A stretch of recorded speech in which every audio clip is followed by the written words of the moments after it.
The year is 1968. The place, a small village in a war-torn country.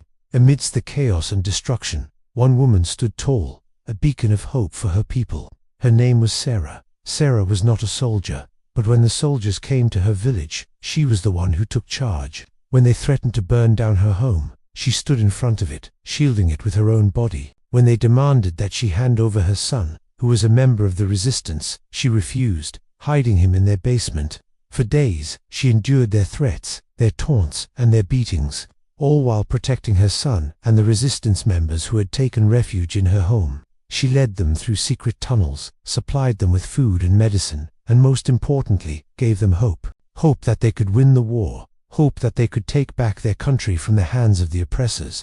She did all of this in silence, never seeking recognition or reward. One day, the soldiers came for her son.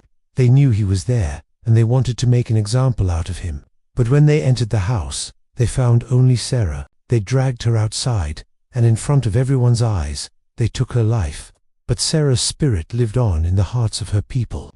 Her son and the resistance members who had survived, they carried on her legacy, fighting for freedom, for justice, and most importantly, for hope.